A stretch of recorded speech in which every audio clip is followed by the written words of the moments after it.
Hello friends, आपके साथ इस विशेष चर्चा के अंदर आज बात करेंगे एक्सपायरी डे स्पेशल में क्या हुआ।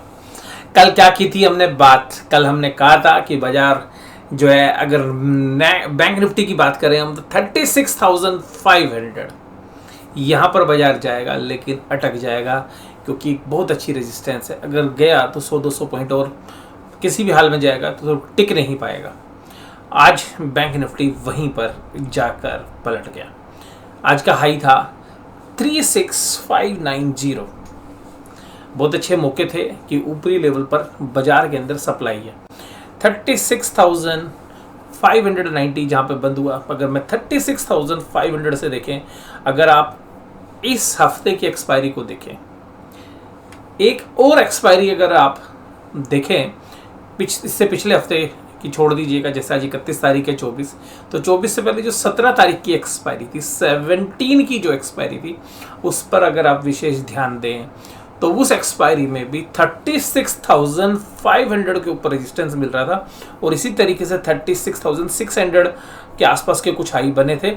और उस दिन भी बाजार 36,400 के आसपास बंद हुआ था, 430 के आसपास बंद हुआ था। हालांकि वो एडजस्टमेंट की वजह से अब क्या भी बाजार वहीं पर बंद हुआ है। उसके बाद बाजार ने फिर पलटी मारी थी। इसका मतलब क्या हुआ? इसका मतलब ये हुआ कि ये एक सप्लाई जोन था जो हम उम्मीद कर रहे थे, वहीं पर सप्लाई गई। कल के लिए क्या आउटलुक है देखिएगा। आउटलुक बिल्कुल क्लियर है। आउटलुक ये है कि अगर क्रूड ऑयल के प्राइस सॉफ्ट होते हैं, हम 36,500 को तोड़कर चले जाएंगे। आप 36,500 को ये मान लीजिएगा, जिस दिन $100 का भाव नीचे की तरफ टूट गया, उस दिन 36,500 ऊपर की तरफ टूट जाएगा। ये सीधा सा जो है हमें लगता है कि जो हमारी कैलकुलेशन है। और फिर ये 36,500 के बाद एक अच्छी तेजी आप देखेंगे। हो सकता है कि वो 38,000 39,000 तक भी बैंक निफ्टी को ले जाए उस केस के अंदर। लेकिन 36,500 के बाद भी 37,100 तक एक अच्छा खासा सप्लाई जोन है। तो बाजार इस एरिया को कंसोलिडेट करेगा, ध्यान रखिएगा। अभी भी मेरा आउटलुक कोई पॉजिटिव नहीं है, कोई नेगेटिव नहीं है। मैं न्यूट्रल राय रख रहा हूँ आज। मुझे ऐसा लगता है कि जिस तरीके से बैंक निफ्टी चला है कुछ दिनों से, अगर आप देखें, अगर आप बैंक निफ्टी को देखें, पूरे घटनाक्रम को देखें, तो मार्च के स्टार्टिंग में हम 32,200 के आसपास बैंक निफ्टी लगा के आया। एक तरफा फॉल था। आजकल बड़े प्लेयर्स एक तरफा बाजार को चलाते या गिराते हैं ऑप्शंस की वजह से। अगर आप यहाँ पे देखें तो इन 3 कैंडल्स को भूल जाएं आप। ये जो 3 कैंडल्स हैं, ये जबरदस्ती की गिरावट थी, खामखा की गिरावट जिसे हम बोलते हैं ना, कि बेमतलब को गिरावट की गई थी। ये गिरावट, तो ये गिरावट मैं मानता नहीं हूँ, क्योंकि ये सस्टेन करनी नहीं थी।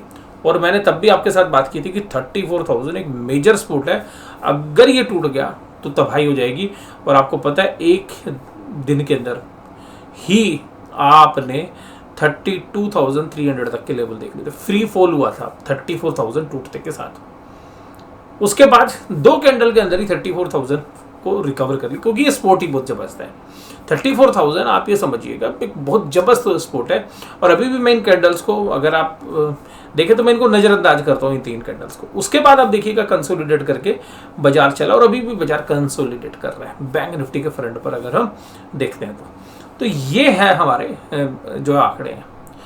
अब ये महीना कैसा रहेगा, और अब नए साल में भी जा रहे हैं, तो महीने के अंदर ध्यान रखिएगा। मैं इस महीने को भी कंसोलिडेशन मान रहा हूँ। अगर $100 के नीचे क्रूड ऑयल नीचे आ जाता है तो बाजार एक अच्छा स्पाइक देगा, लेकिन अल्टीमेटली बाजार रिजल्ट के ऊपर चलेगा, और रिजल्ट से हमें खास उम्मीदें नहीं है। और शायद यही रीज़न है कि बड़े प्लेयर्स ने अच्छे बिल्डअप कर रखे हैं। और ये जो बाइंग आपको आज देखने के लिए मिली, ये स्पेशली जो मंदी के सौदे थे, जहाँ पे मंदी वाले फंसे हुए थे, उनको निकलने नहीं देना था। आज उनके सौदे जो है उनको लॉस बुक कराना था। शायद इसीलिए FIIs ने भी लगातार 3-4 दिन से बाइंग की है। और ये जो है, ये इतनी बाइंग के बावजूद भी बाजार नहीं चले। DIs की भी कैश में बाइंग और FIIs की भी। आज का सबसे बड़ा सरप्राइज था। तो बिग सरप्राइज ये था कि हमारी जो ताकत है, हमारे जो रिटेल इन्वेस्टर्स और HNI की ताकत है, वो बाजार जो है इग्नोर नहीं कर सकता। तो बाजार ने आज भी, HNI इन्वेस्टर्स बेशक से हमारे जो है मंदी में हो सकते हैं बहुत सारे, लेकिन HNI इन्वेस्टर्स ने निचले लेवल पर दब के खरीदारी जो है आज भी की, और बाजार को बहुत बड़ी गिरावट से जो है बचा लिया। अगर जनरली दोनों बहुत बड़ी तेज़ी से बचा लिया, इसका मतलब है कि FIIs ने दब के बाई किया, लेकिन उसके सामने जो DIIs ने भी बाई किया। और लेकिन हमारे जो HNI इन्वेस्टर्स हैं जो रिटेल सेगमेंट में, उनके शायद शॉर्ट पोजीशन थे, तो उन्होंने कहा लो जी माल आज हम उठाते नहीं, सप्लाई देते हैं। तो अल्टीमेटली सप्लाई दी उन्होंने, और जब बाजार गिर रहा था आप देखिएगा तब वो खरीद रहे थे। तो अब यहाँ पर उन्होंने सप्लाई छोड़ दिया। तो FIIs की ताकत के सामने, हालांकि हम कभी आज से अगर 4-5 साल पहले चले जाएं तो जहाँ FIIs होते थे वहीं पर जो है रुख होता था, लेकिन एक इसको आफ्टर कोविड एक नई शक्ति उभर कर आई है, जिसको हम बोल सकते हैं कि हमारे डोमेस्टिक इंस्टीट्यूशंस FIIs के अलावा भी एक शक्ति जिसको मिस्टर इंडिया का नाम देते हैं, वो बाजार के अंदर एक जो है बहुत बड़ा निर्धारक बन गया। तो उस वजह से हमें आज लगता है कि इतनी बड़ी बाइंग के बावजूद भी बाजार नहीं चले, इसका मतलब है कि HNI इन्वेस्टर सेलर थे। चलो, आपको बाइंग की बात हुई है तो बाइंग की बात करते हैं। क्या बाई किया आज? FIIs ने बाई किया 3000 करोड़ कैश में, 1100 करोड़ किया भाई साहब DIIs ने। 4000 करोड़ की बाइंग के बावजूद भी बाजार नहीं चले, राइट। ये है सबसे बड़ी बात कि 4000 करोड़ की बाइंग के बावजूद भी नहीं चले। मैं उम्मीद करता हूँ कि इसमें OFS का अमाउंट नहीं है, क्योंकि कुछ OFS भी खुले हुए हैं, ओपन फॉर सेल, पर मुझे नहीं लगता कि वो अमाउंट भी इसके अंदर इंक्लूड होंगे। तो अब इंडिविजुअली देखें तो 4000 करोड़ की बाइंग के बाद भी जो है बाजार नहीं चल पाए। निफ्टी आज रेड में बंद हुआ है, हालांकि बैंक निफ्टी पॉजिटिवली बंद हुआ है। इंडेक्स फ्यूचर्स भी खरीदे 1100 करोड़ के, लेकिन आज FIIs ने इंडेक्स ऑप्शंस बेचे 3988.22 करोड़ के। इसका मतलब है कि ये जो खरीदारी इन्होंने की थी, ये जो है शायद आज बेचते हुए वो नजर आए हैं। स्टॉक फ्यूचर्स के अंदर 2 दिन से बाइंग कर रहे हैं, हालांकि अभी भी नेट सेलर है। लेकिन मैं आपको एक बात बताना चाहूँगा कि FIIs ने पूरे महीने में 43,000 करोड़ का माल बेचा है, और तकरीबन 40,000 करोड़ का माल DIIs ने खरीदा है। तो ये बात तो पक्का है कि अब 2 दिन की बाइंग के बावजूद भी, ये जो 3 दिन में जो बाइंग हुई है, इसको अगर हम देखें तो इस 3 दिन की बाइंग के बावजूद भी बाजार ने कोई बहुत अच्छा नहीं किया है। इसका मतलब है कि हमारे जो HNI इन्वेस्टर्स हैं उन्होंने काफ़ी अच्छा माल जो है बेचा है। अब बात करते हैं निफ्टी की। निफ्टी आज नेगेटिव टेरिटरी में गया। 17,500 मैंने कल भी बोला था क्रूशियल लेवल, और देखिए अभी 17,600 बहुत बढ़िया लेवल है। जो मैंने आपको बैंक निफ्टी में 36,500 बोला है, उसी तरीके से 17,600 अगर तोड़कर बाजार 2 दिन खड़ा हो जाता है, आप ये समझ लीजिएगा ये जो मंदी चल रही है ये बदल जाएगी, ये तेज़ी में बदल जाएगी।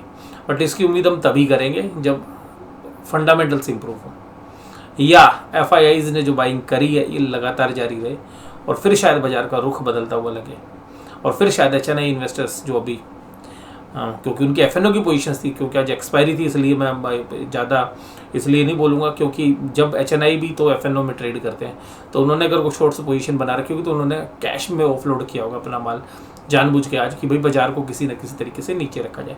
क्योंकि बहुत सारे जो इन्वेस्टर्स हैं वो केवल इंडेक्स के अंदर ही, HNI इन्वेस्टर्स केवल इंडेक्स के अंदर ही ट्रेड करते हैं, या इंडेक्स के ही शेयर्स खरीदते हैं या बेचते हैं।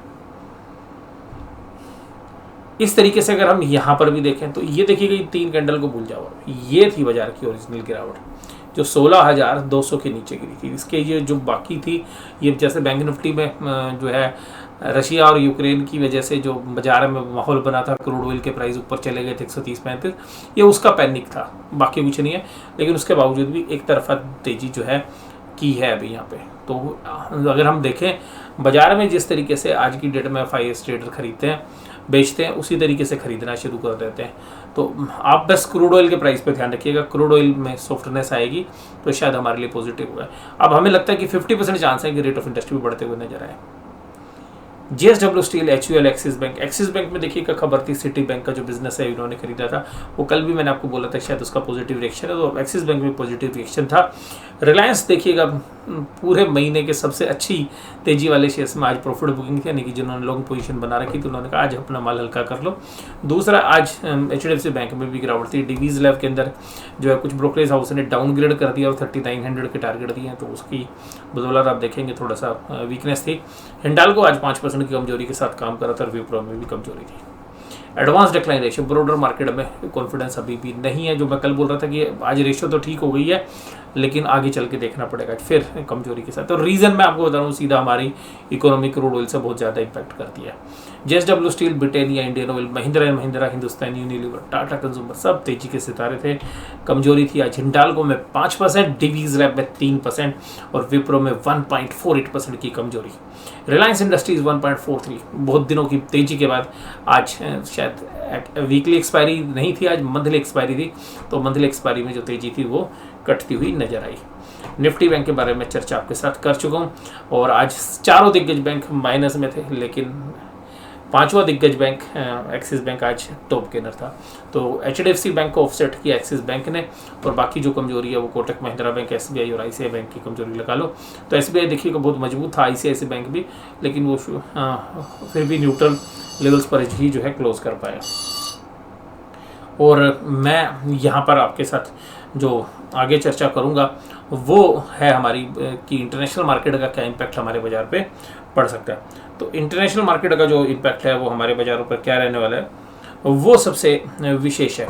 तो देखिएगा अभी US के जो बाज़ार हैं उनमें आज कुछ दिनों के बाद थोड़ी सी वीकनेस देखने के लिए मिल रही है, लेकिन अभी कोई चिंता की बात नहीं है। 35,000 अगर होल्ड करता है तो मुझे लगता है कि वहाँ से थोड़ा सा आपको न्यूट्रल व्यू ही आएगा, लेकिन 35,000 अगर टूट जाता है तो थोड़ा सा नेगेटिव हम सोच सकते हैं। और हम भी अपने अपर एंड की तरफ हैं, जैसे मैंने भी आपको चार्ट में बोला कि हम भी अपने अपर एंड में, और क्योंकि मंथली एक्सपायरी थी तो उसकी वजह से थोड़ी सी एक्स्ट्रा बाइंग या एक्स्ट्रा सेलिंग होती है। तो जनरली कुछ एक्स्ट्रा बाइंग हमें लग रहा है कि इस समय थी निफ्टी बैंक के अंदर भी और निफ्टी के अंदर भी, तो शायद थोड़ा सा ऊपरी लेवल पर थोड़ा सा ऑफलोड करें बाजार के अंदर। जो जबरदस्ती की जो तेजी बनी हुई होती है, क्योंकि मंथली एक्सपायरी में बुल्स एंड बियर्स की आपस में अच्छी लड़ाई होती है, तो जो भी एक्स्ट्रा माल खरीदा था तो उसको जनरली अगले दिन ऑफलोड कर दिया जाता है या 1-2 दिनों में धीरे धीरे करके ऑफलोड कर दिया जाता है। तो बाजार शायद हमें कल भी कंसोलिडेट करते हुए लगेंगे। ऊपरी लेवल पर थोड़ा सा सेलिंग, निचले लेवल पर हमें शायद इतनी बाइंग देखने के लिए ना मिले, तो शायद मुझे ऐसा लगता है कि कल भी एक कंसोलिडेशन वाला दिन रहेगा। बट क्रूड ऑयल के प्राइस पर नजर रखिएगा, क्रूड ऑयल कोई भी चमत्कार कर सकता है। क्रूड ऑयल का प्राइस जैसे ही $100 के नीचे आएगा, इंडियन मार्केट जो है आप ही समझ लीजिए चमत्कार करते हुए नजर आएंगे। इसके साथ साथ अगर हम बात करें कि भाई US के बाजार अच्छी तेजी के बाद थोड़े सॉफ्ट होते नजर आ रहे, क्रूड ऑयल पर भी चर्चा कर लीजिए। अभी $108 पर क्रूड ऑयल काम कर रहा है। कल एक अच्छी खासी जो है तेजी हमें देखने के लिए मिली थी, लेकिन आज सॉफ्ट हो गया, 4% की कमजोरी आ गई है। तकरीबन कल 4-5% की तेजी थी क्रूड ऑयल के अंदर, आज ये थोड़ा सा सॉफ्ट होता हुआ नजर आ रहा है। अब बात करते हैं ऑप्शन चेन की। ऑप्शन चेन अभी ज़्यादा बनी नहीं है, क्योंकि अभी तो एक ही दिन अभी आज के महीने की एक्सपायरी में थे हम, लेकिन हम एक एब्सोल्यूट नंबर पे देखते हैं जहाँ बाजार बंद हुआ है तो 17,500 के आसपास देखिएगा 17,000 पुट आज ऐड हुई हैं। टोटल 61,000 कॉन्ट्रैक्ट्स हैं, यानी कि तेजी करने वाले कंफर्टेबल हैं। मंदी करने वाले अगर हम देखें तो 80,000 कॉन्ट्रैक्ट है, 30,000 कॉन्ट्रैक्ट लिखे गए हैं। ये डेटा पॉइंट भी ये बता रहे हैं कि 17,500 कल एक रेजिस्टेंस का काम कर रहा है, तो आप ऊपर की तरफ बाजार जाए तो थोड़ा सा हल्का हुई और बाजार में शायद वॉल्यूम भी आपको कल कम देखने के लिए मिले। हालांकि साल का पहला दिन है और हमारे साल का जो हमारे फाइनेंशियल ईयर है, तो हमें भी लगता है कि सॉफ्टनेस रहेगी। कुछ जगह पर जो PSU बैंक्स हैं वहाँ पे पब्लिक डीलिंग बंद रहती है 1 अप्रैल को, तो उसका भी असर शायद आपको देखने के लिए मिले। बट कुल मिला के हमें लगता है कि कल वॉल्यूम भी कम रहेंगे, बाजार ऊपरी लेवल पर अभी कंसोलिडेट करेगा और लिटिल बिट जो है हमें लगता है कि थोड़ा सा नेगेटिव की तरफ ही हमारा व्यू है। और इसके साथ साथ बैंक निफ्टी में देखें तो बैंक निफ्टी में 36,500 पे 20,000 कॉन्ट्रैक्ट ऐड किए गए हैं। कॉल के अंदर 34,000 कॉन्ट्रैक्ट है, पुट में इतने कॉन्ट्रैक्ट नहीं है। पुट में अगर कहीं राइटिंग है तो वो 36,000 पर है पुट के अंदर। तो ये डेटा भी आपको बता रहे हैं कि 36,500 एक अच्छा रेजिस्टेंस ऑप्शन चेन के हिसाब से भी बनता हुआ नजर आ रहा है। तो आज की ये विशेष चर्चा आपको कैसी लगी जरूर से ज़रूर मुझे बताइए। और एक्सपायरी डे स्पेशल आज बिग सरप्राइज हमें मिला FIIs की जो बाइंग और सेलिंग थी उसकी वजह से। आज का ये एनालिसिस मैं यहीं पे समाप्त करता हूँ। और अभी जो हमारे अल्फा मेंबर्स हैं उनके लिए देखिएगा स्टॉक फॉर द मंथ मैं इस वीडियो के साथ बाद जो है शेयर करूँगा। तकरीबन 10-11 बजे के आसपास 11 बज सकते हैं, क्योंकि अभी उसमें कुछ रिसर्च वर्क जो है मेरा बाकी है, तो वो सारी चीज़ें जब कंप्लीट होंगी तो तकरीबन 11 बजे के आसपास जो है मैं वीडियो आज आपके साथ शेयर करूँगा। तो जब अप्रैल की शुरुआत होगी तो हम stock for the month of April के साथ आपके साथ होंगे। तो वीडियो देखने के लिए धन्यवाद। Thank you very much.